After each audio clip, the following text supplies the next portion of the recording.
Hello, and welcome to today's Augustana Human Library session.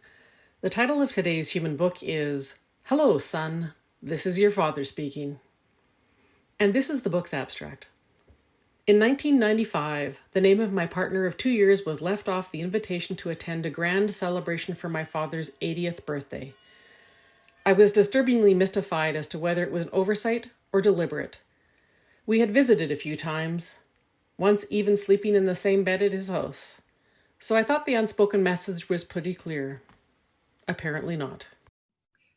At 4 o'clock in the morning today, thinking about kind of the structure of this, that I should have entitled the story much differently.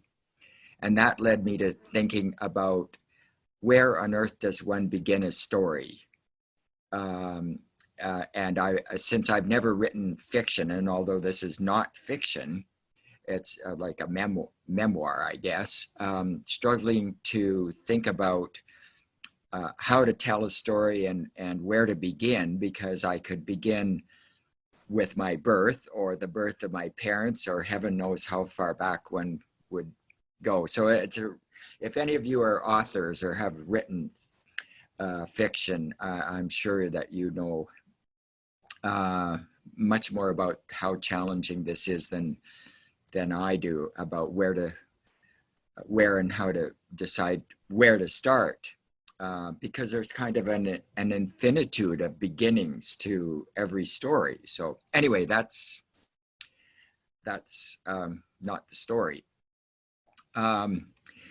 I started it with that message, and that was a voicemail. And I think what my father actually said was, at the age of 86, and even though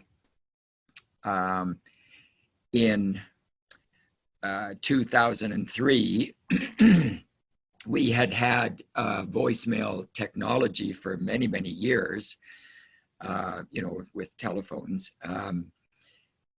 He still wasn't comfortable with it. And so the message was actually along the lines of, "This is your father speaking, thank you." And he would always say that. I thought it was kind of funny. So that was the first phone call, about mid-January of 2003. And a week or so later, and I did not return that phone call. A week or so later, he phoned again and left a similarly cryptic message. These were the first times I had heard his voice in 8 years. So I have to tell you a little bit about the background to that. When I was 51 years old, well, when I was 49 years old, I met my current partner. And so that was 1993. And Tony and I we live in Edmonton, we had gone to Calgary a number of times during those first years, and visited my father and his second wife, technically my stepmother, though she was never a mother to me. My father had always been very accepting, gracious of Tony coming with me. I think once we even did stay at their house, although Tony doesn't think so. But anyway, so in 1995, my father celebrated his 80th birthday. So that 2 years after Tony and I had met. And as I say, we'd been down to Calgary quite a few times to visit. And the invitation to the birthday party that I got which was going to be held at one of the community halls in Calgary. The invitation I got omitted Tony's name, and I wasn't sure whether this was deliberate or just carelessness, or whether somebody besides my father or my stepmother had given the list to of invitees to somebody, but it was kind of disturbing to me. And so by 1995, if you do the math, I was 51 years old. I was very comfortable in my own skin. Pretty much had been from the time I became aware of my own attractions, physical attractions to others in my late teens or early 20s. Even though those days were still very challenging for anyone who was not of a dominant sexual orientation in Canada or pretty much anywhere in the world. So I had long come to terms with that, and my father had met almost all of my boyfriends up until Tony. I guess I never labeled them as such. I would have lived with them, each of them in turn, and my father had certainly met my boyfriends at various times, and knew that we lived together, and always asked about whoever it was that I was living with at any one time. I think I'm not quite as bad as Elizabeth Taylor in how many spouses I've had. But if it's any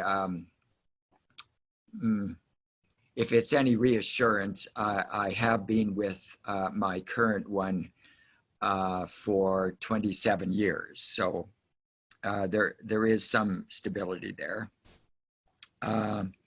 Anyway, there are so many other stories off of that.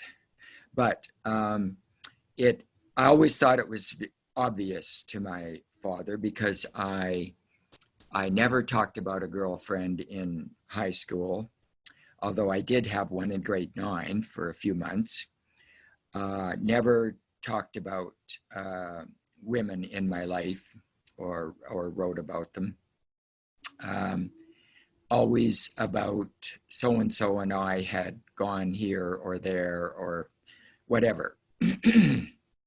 So I was confused, but I decided that I would write my father a letter, and just in case he didn't understand fully.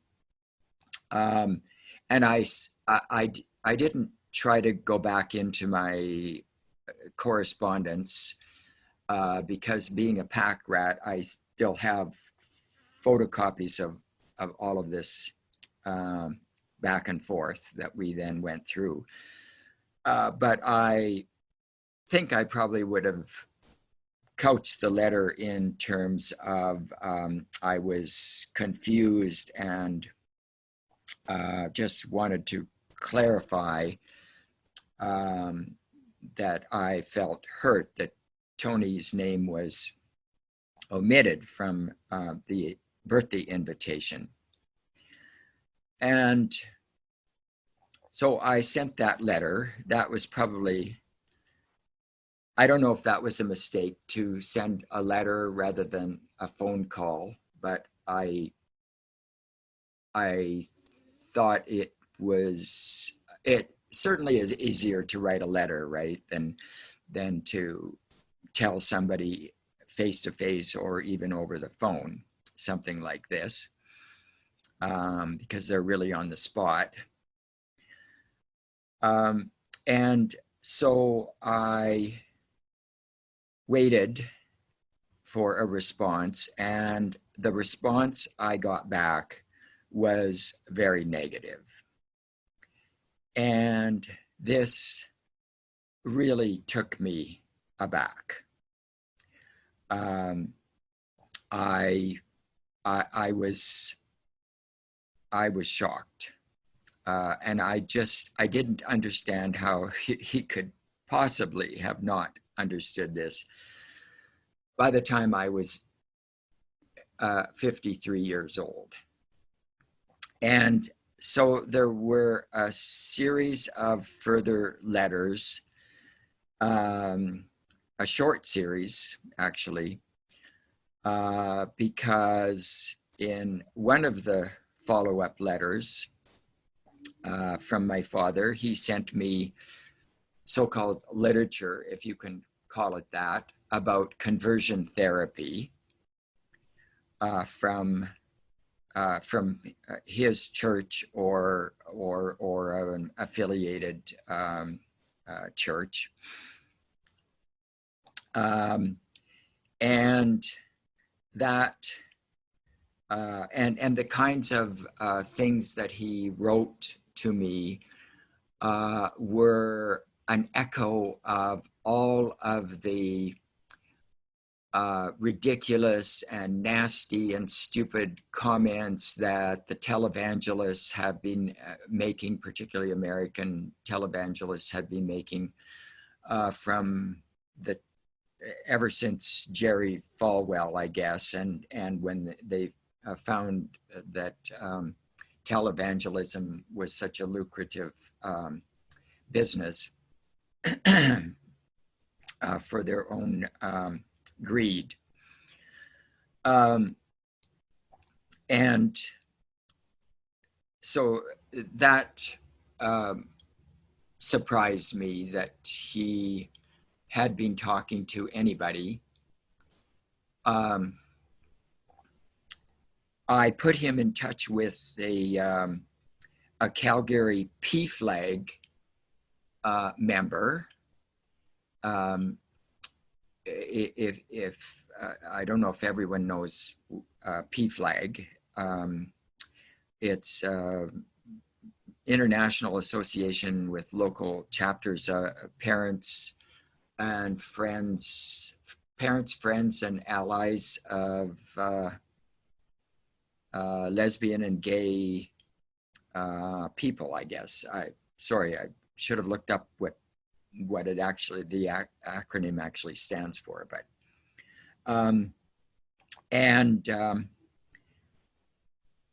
that I learned from that that they did have coffee, and my father left without saying anything to this other man. The I was going to say pinnacle, but I think it's the nadir, if that's the way you pronounce it, or nadir, of my relationship with him was that, okay, and I have to tell you this, that my mother had died of lung cancer in 1978. So many, many, many, many years before. She was 56 years old. I was 34 at the time.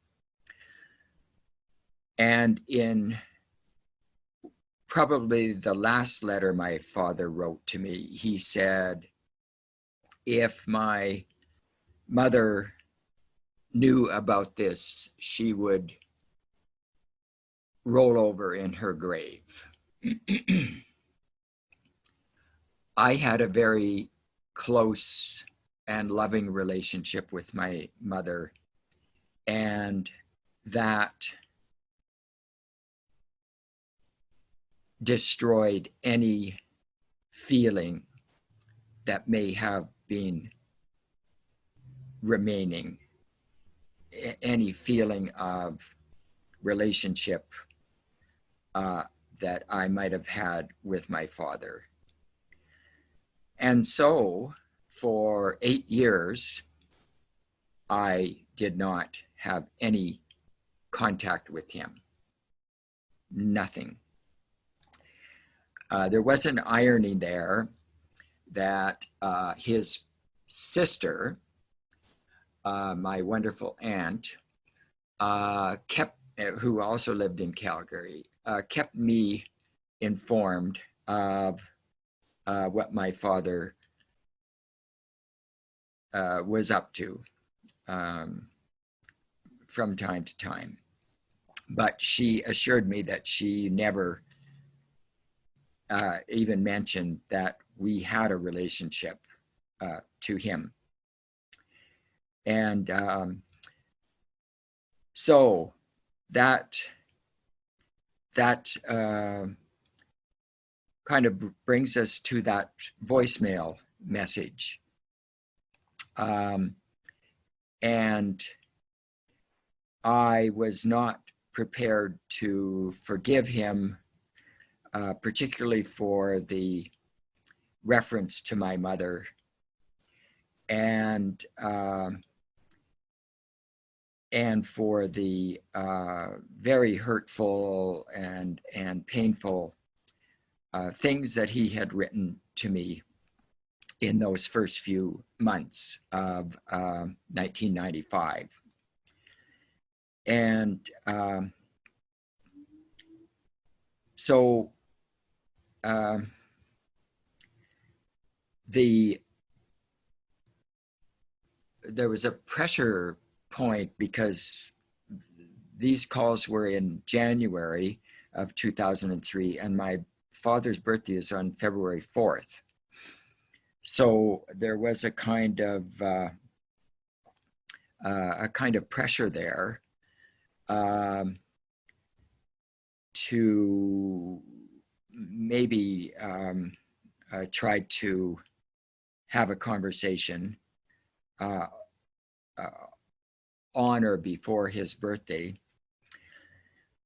I can't remember when I did finally call him, but it was a very difficult and I think to say it was a cruel call. I don't think it was that it was cruel. It was dissociated. I didn't feel anything for him, as I had not felt very much for 7 or 8 years. And so it was kind of on my side, it was kind of an interrogation.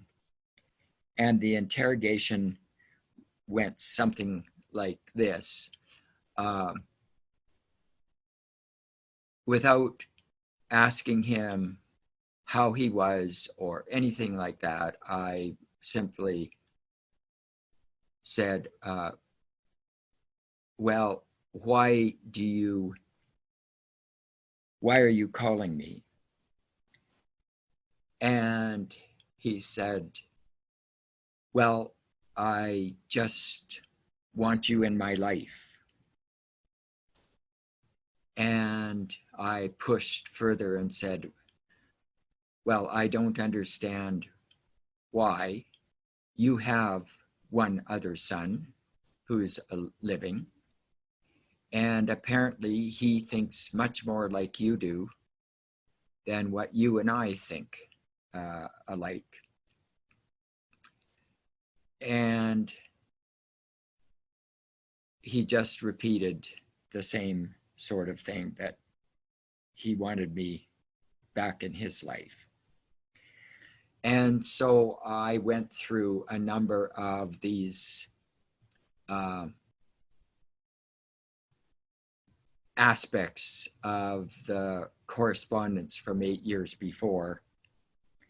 And I said, and he agreed with me that, for example, if I said, I'm in my 50s, do you not think that if I had a choice about various matters, that I would deliberately pick to follow a path that was going to cause me so much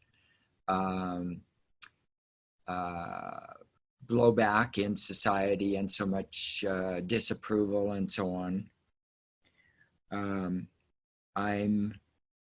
I'm an educated person and a responsible person. I'm a librarian, and I'm a library science professor. So he, of course, thinking about that, had to admit that I probably did know what I was doing in my life and had been relatively successful. And so he wanted me to come and visit, and I said I would think about it. And then I raised the question of what he had said about my mother. And I said that pretty well terminated any feeling I had for you. Because I believe that if my mother were still alive, she would have accepted me as I am, though we never had that conversation when I was 34 years of age. And he immediately apologized for that comment and admitted that had been a very negative thing to say. And so I then asked him about his wife, his second wife. And I said, well, I suppose that she had the same attitudes as you did because of her religious beliefs. And he said, oh, no, she didn't have anything to do with it. Anyway, that was kind of the backdrop to that. And to make a long story short, or shorter anyway, I don't think I did go and visit him on his birthday. I think I might have gone to visit him a month and a bit later on my birthday, because by then he was living in Rimbey, and if you know, it's straight west of Pinoka, about 30 kilometers. And so I'm quite sure I didn't go in February because there would have still been a lot of snow, but I may have gone for my own birthday. I'm not quite sure. But at some point I did go and visit, and it was, I'm sure it was a very difficult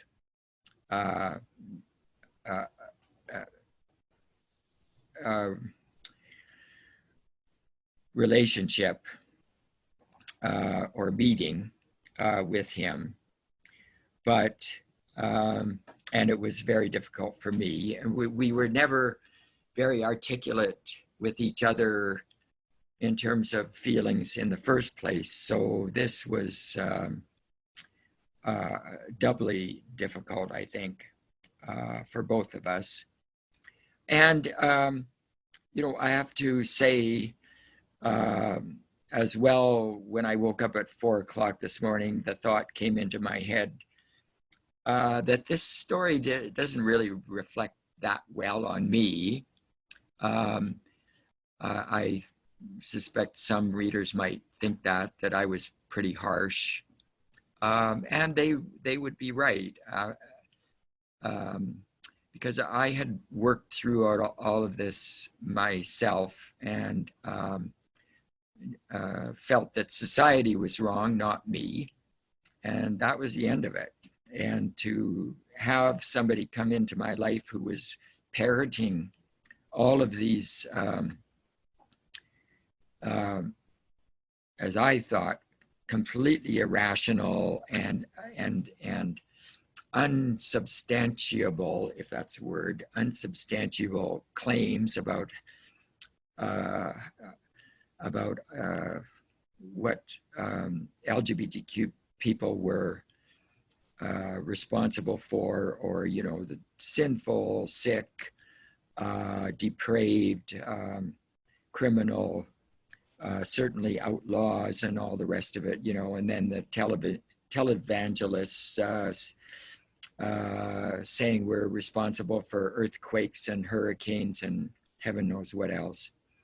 It's just so foolish that it's hard to believe they have any credibility at all in the world, but apparently they do with some people. Anyway, we did start to have a more positive relationship gradually over the next few months and years, and with my partner too. And so we had 7 good years, I think I would say, with my father, his last 7 years. And on our very last visit with him at Rimby, which I think was in early September of 2008,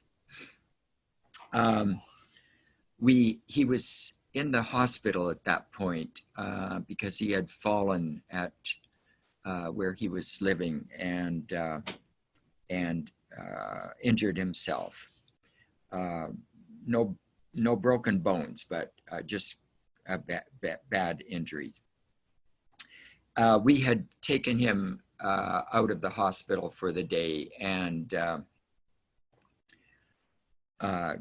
driven out to our old farm where I grew up until I was in grade 8, and then we moved away from the farm. But we like to go back and see what it looked like and what changes had been made. And when we came back to the hospital, he told Tony something which Tony did not repeat to me until a few days later, because he didn't understand what I thought was deep significance of it. And Tony mentioned to me that, oh yes, when I was helping your father get out of the car, he said to me, take care of that old man, eh? And I thought that was such a profound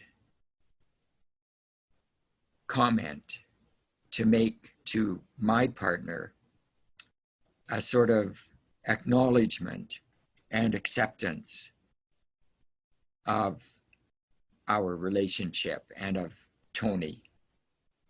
And I was quite moved by that.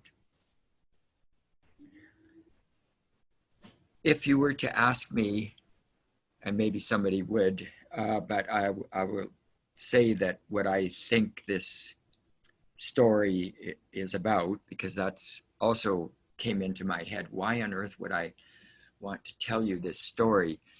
Because I will say that I did a human book experience for Norquest College Library 2 or 3 years ago, and I entitled it I Was Born a Criminal. And that was much more about the whole era of my early youth and growing up in a time when same-sex relationships, including any kind of social relationships, social gatherings, were illegal, actually illegal. And the police were our greatest oppressors. I never had a run-in with them personally, but it was always on the radar. But because I'd never had any personal experience of direct harassment by the police, it was hard for me to tell any kind of a story about growing up as a criminal. So I didn't feel that was particularly successful personally. But anyway, this story it's more contained, and I think it is about well, on my part, it's about of course the relationship with my father and frustration and disappointment of his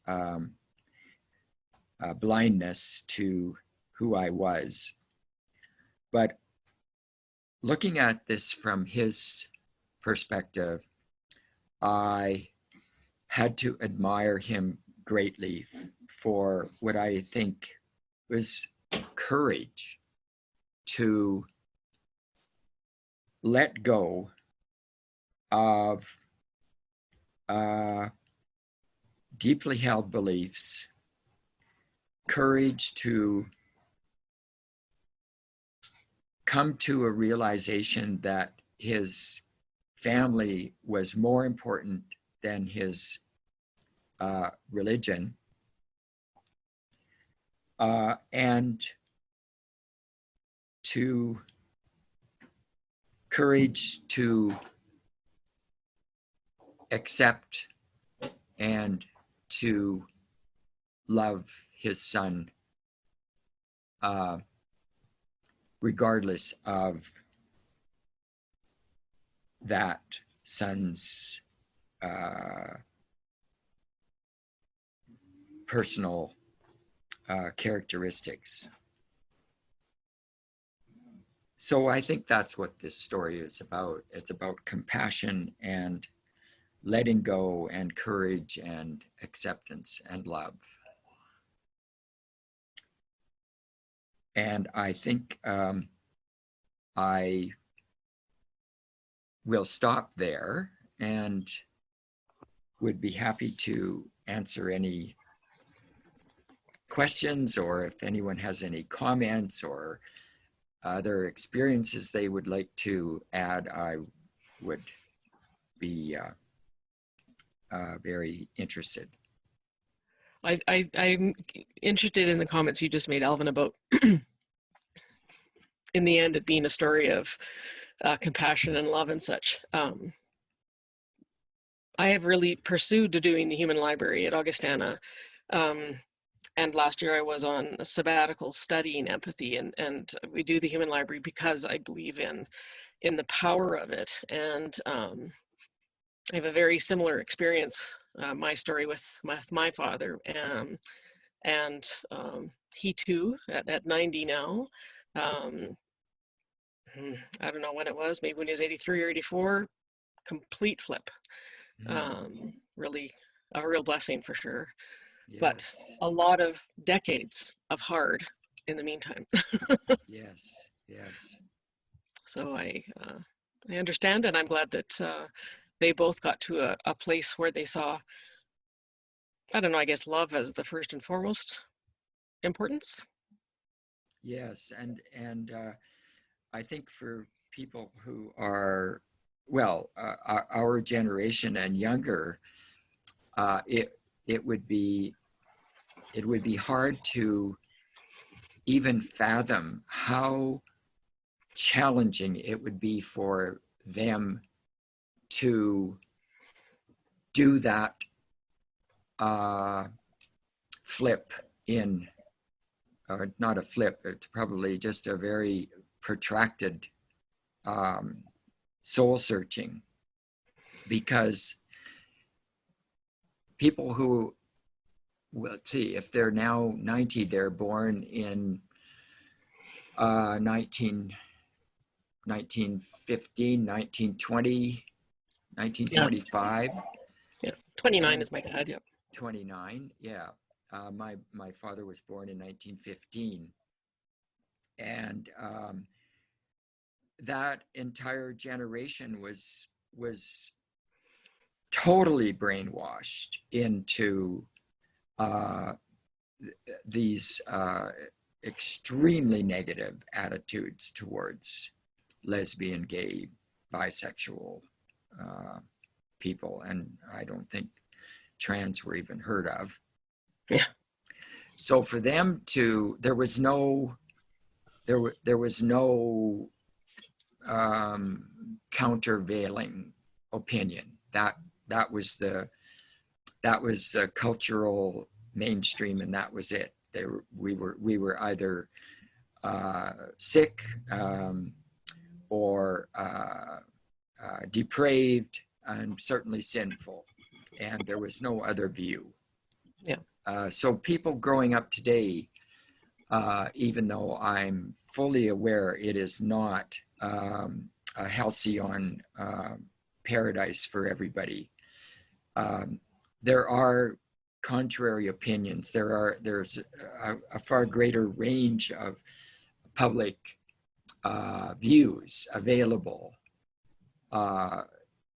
so that and particularly with computers and the internet and social media, there are opportunities to find like-minded people, Mm-hmm.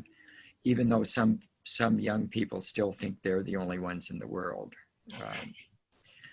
But back in the day of our parents, that just would not have been the case. And so to change those views would have taken a lot of courage, I think. That's right. And you know, my family too had an affiliation with church, and I think that Mhm. that a lot of that was this intuitive inherent shame that Yes. instantly turned on as soon as they heard, how can I ever face them again, knowing this. So that actually segues nicely into a question that Peggy Sue has. Yes. First of all, she says, thank you so much for sharing your experiences, Alvin. And then she asks, did your father continue his involvement with the church after you resumed contact? Hi, Peggy Sue. It's so nice to have you on this. Um, I believe that he stopped going to church altogether in his last years. Yeah, we after that one very, very difficult phone call, which sort of cleared the air from my perspective, we never really talked about the issues again. I think it was just too painful for me to bring it up, and neither one of us was very articulate with the other. So I guess I would have felt if I brought it up again, it would be almost like more interrogation of him rather than a conversation. And so we just never talked about it. But you ask a really good question, and I think he just stopped having anything to do. I think he still had a religious, a Christian faith, but I think he made a choice. Maybe I'll just speak this time so it's faster. Thanks, Alvin, also for your answer to that question I had. And I'm Yes. just thinking of what you said, Nancy, too, with your own experience. And I'm just thinking about that connection with caring what other people think, and maybe that connection with religion there. That and I'm thinking like that. I was reminded of once in a conversation, my mom. And it was something that I assumed she must have known, but she was, deliberately blinding herself to the reality. And she said to me, "Oh, if your Dito, your grandfather, knew, he would roll over in his grave." So I just thought, oh my God, I heard that too. And, It was my grandfather as well. yeah, right. So it was, and that was such a hurtful thing. Like like she tarnished the memory that I had of, or actually, and you know what? She said something like, and then she relayed a story of how my grandfather, when he found out my cousin was pregnant when she was 16, which of course none of us knew about, that he was so angry he was going to like shoot her or something, like this horrible story, and it erased the picture I had of my grandfather because of, anyway, blah. So all these things are being brought up, obviously, but that connection with religious back, like that religion. And I know my mom has always been like, what other people think is the most important thing, which is, so ridiculous. But having like, when I think about her now, I just think how much she's grown and adapted and changed in ways that I never could have pictured 25 years ago. Like, so it's amazing that people can grow. And even when they are older, my mom's turning 80 in a couple weeks, and she is more open to things than like ever in her life, and more accepting and more, so it's a wonderful thing, because I think we perceive that as you age, you become more entrenched, and maybe that's not true. Yes. What a wonderful way to express all of that. You captured what I would have wanted to say if I'd been more articulate, Peggy Sue, about memory, about kind of desecrating the memory of a relationship, like ruining the relation, the memory. Yeah, that's a really nice way of putting it. Yeah. Thanks, Peggy Sue. Bill says he has a quick apology and would like to make a comment. Oh. Go ahead, Bill. Right. So the apology relates to being so late to this presentation. I accidentally scheduled a blood test, my monthly blood test, forgetting when the time of this started. So they overlapped a bit. But, and the comment is just appreciating what you said, Alvin, about the importance of compassion and forgiveness. You've clearly forgiven your father for his earlier attitudes, and And I think, you know, people can have different opinions, but still be so empathetic that they will love people regardless of them having different opinions. And of course, in our society, loving Trump supporters is maybe the biggest challenge for, you know, fairly liberal people like us. And but I think it is possible, and I really appreciate what, you know, it's clearly your compassion and love for your father has trumped any religious beliefs, you know, that he had that affected his attitude towards you. And I think that's what we all need to do in some ways. So thank you very much. Well, thank you for that comment. Certainly, his change and his willingness to put himself out there was and is a model for me, because I had rejected him, and I didn't have the courage or the humility at the time to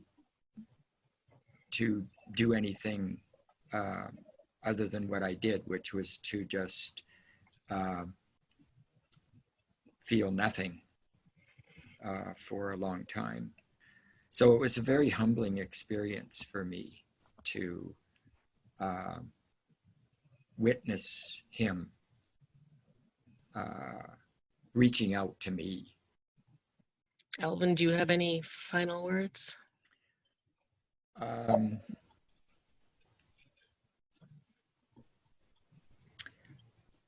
I guess not. But I do appreciate the comments that Bill and Peggy Sue made, and the support of other readers or listeners. I don't know what we Readers. call it. Readers. Okay, Yep. readers. Yep.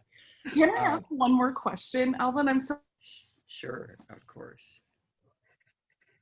sorry to interrupt. You mentioned when you were 34 and your mother, and I wasn't sure what you had, if you had said that you had come out to your mother. Is that what you had said? No, okay. I had not. Okay. Thank you. Yes. That was, she died in 1978, and I was 34. So you can imagine the 1970s. Yeah. Late 60s and 70s was, you know, the federal government had only partially decriminalized same-sex relations in 1969. And so before then, it was really more or less illegal to make any positive public statements about sexual orientation, you know, minority sexual orientation, and the newspapers and the press in general were very, very anti-gay, and only sensationalized, you know, and they used the most pejorative kinds of terms and called us perverts and all the rest. And the 1969 decriminalization didn't solve everything by any means. It was only a very meager start. And in fact, looking back, the real problem was that the police were never in step. They did not change their behavior at all. And so, you know, it's only in relatively recent times, for example, the apology that the Calgary police chief made, and then not too long ago, the Edmonton police chief made about behavior in those days by their predecessors. And of course, the apology of the Liberal government for the firing of thousands of public servants and military officers and RCMP and whatnot. So, yeah, I've forgotten where I was going with that thought. But, oh yes, well, just the climate in which I sort of became a young man. Yeah, no, and I didn't think you had, but I just wanted to confirm because I just felt like I had missed that moment, like, and I wasn't sure if you had said that you had or not. So thank you. And this has been a very touching story. So thanks very much. Thank you. Thank you. For the librarians in the crowd, you might relate to this, that you know, it can be a real benefit and a curse, but you can't leave an information need hanging there. So I did. I too was struggling with the acronym. So PFLAG originally stood for Parents and Friends of Lesbians and Gays. It was later broadened to Parents, Families, and Friends of Lesbians and Gays. And in 2014, the membership officially changed the name to just PFLAG to reflect the decades of fully inclusive work it had been doing to within the LGBTQ+ community. So it is now just an acronym. Yes. Or just a word that was an acronym. So there we go. If you want to read, that reminds me, Nancy, one of the founders of PFLAG in the US wrote about her son. It's called Prayers for Bobby. Oh yes, very good. And it is profoundly moving and disturbing story of love and I don't know, lack of, well, blindness, love and blindness, I guess. And Prayers for Bobby is the title because he eventually, in spite of the sincerely held religious beliefs of the family, that, you know, to use the popular phrasing, you could pray away the gay, which was all they knew. Of course, that did not work for their son, and with tragic consequences. The librarian in me also wants, because I was telling you about the meta level of you know, how to analyzing a story and where to begin and where to end. One of my favorite beginnings of the story, and this is Middlesex by I don't know if you can see that, Jeffrey Eugenides. And the opening, if you haven't read this book, it is just so fascinating. And this is the opening sentence, which if I were actually writing this down in a memoir, I suppose I would have to get permission for. I was born twice, first as a baby girl on a remarkably small, and then again as a teenage boy in an emergency room near Petoskey, Michigan in August of 1974. And anyway, I just love that opening sentence for this particular story. Not anything to do with mine, but. All right, well, we are at noon, so unless anybody else has any other questions or comments, we can wrap up the session. And thank you very much for attending, and thank you, Alvin, for sharing your story with us today.